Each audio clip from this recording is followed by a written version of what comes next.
அதிகாலையின் மகனாகிய விடிவெள்ளியான சாத்தான், தேவனுக்கு மேலாக நான் வானத்துக்கு ஏறுவேன், தேவனுடைய நட்சத்திரங்களுக்கு மேலாக என் சிங்காசனத்தை போடுவேன், உன்னதமானவருக்கு நான் ஒப்பாவேன் என படைத்தவனையே பரீட்சை பார்க்கும் சாத்தான், தேவனின் குமாரனையும் 40 நாள் உபவாசத்திற்கு பின்பு பரீட்சை பார்த்தானே. யோபுவோடும் மோதினான், தோற்றுத்தானே போனான். உன்னோடும் என்னோடும் மோதிட வாய்ப்பார்ப்பான். தேவன் உன் மீது அன்பு காட்டினால் அவனுக்கு பிடிக்காது. தேவன் உன் மீது இரக்கம் காட்டினால் அவனுக்கு பிடிக்காது. தேவன் உன்னை குணமாக்கினால் அவனுக்கு பிடிக்காது. தேவனை நீ நினைத்தாலே அவனுக்கு பிடிக்காது.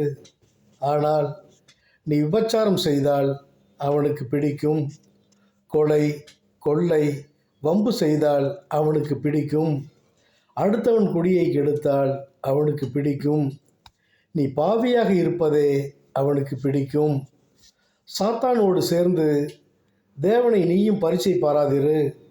அவர் அன்பை விட்டு பிரியாதிரு. உதடுகளினால் அவரை கனம் பண்ணாமல் உன் இருதயத்தினால் அவரை கனம் பண்ணு. வாயில் போவதல்ல, உன் வாயிலிருந்து புறப்படுவதே உன்னை தீட்டுப்படுத்தும். பாம்பில் வேரிலிருந்துதான் கட்டுவிரியன் தோன்றும். மறவாதே. ஆமேன், ஆமேன், ஆமேன்.